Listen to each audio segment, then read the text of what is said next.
Vice President Sara Duterte believes the Marcos administration is controlling the narrative in the ongoing investigations into alleged corruption and flood control projects. More in this report.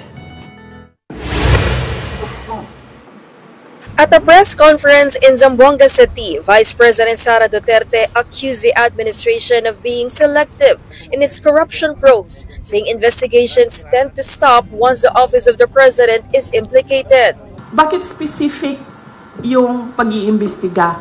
Bakit hindi iniimbestigahan lahat ng corruption scandal? Bakit kinokontrol yung kwento sa corruption? Bakit hindi nilalabas lahat ng mga insidente o mga gawain o mga iskandalo sa korupsyon? Bakit pinipili? Kaya natin nasasabi lahat na merong controlling the narrative ay dahil pinipili nila kung ano yung gusto nila investigahan. Duterte also questioned the integrity of the Independent Commission for Infrastructure, saying it cannot be fully trusted since it was created by the President himself. Sinabi ko na yan, diba? Ang ginawa lang kasi ng Pangulo, noong tinamaan siya nung sarili niyang speech, na mahiya naman kayo,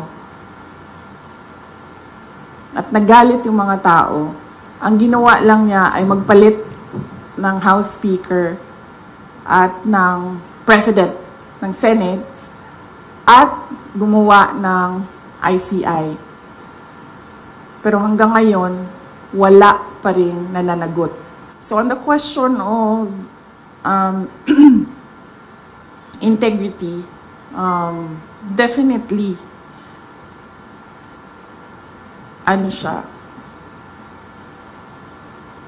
hindi siya reliable dahil ang Pangulo din ang gumawa.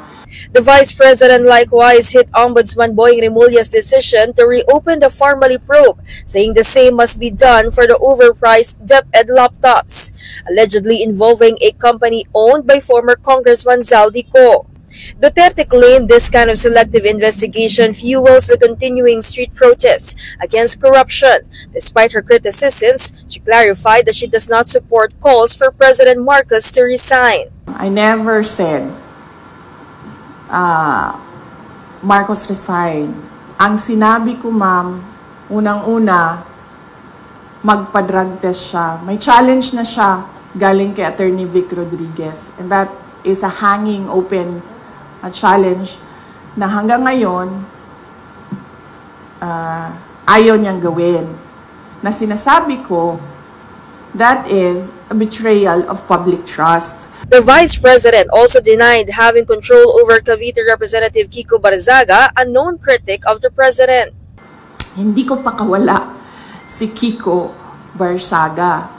Sa tingin niyo ba, sa personality ni Congressman Kiko Barzaga, isa siyang tao na mahandle ng kahit sino man? Congressman Kiko Barzaga, he is his own person, he has his own principles, and he has his own free will.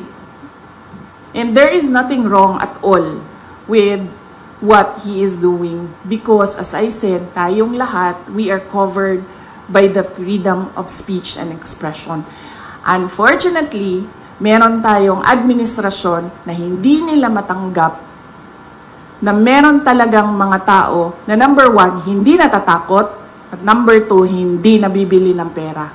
Palace Press Officer Undersecretary Claire Castro dismissed Duterte's claims as all talk and accusations without evidence. She added that President Marcos is addressing corruption issues that the previous administration allegedly ignored.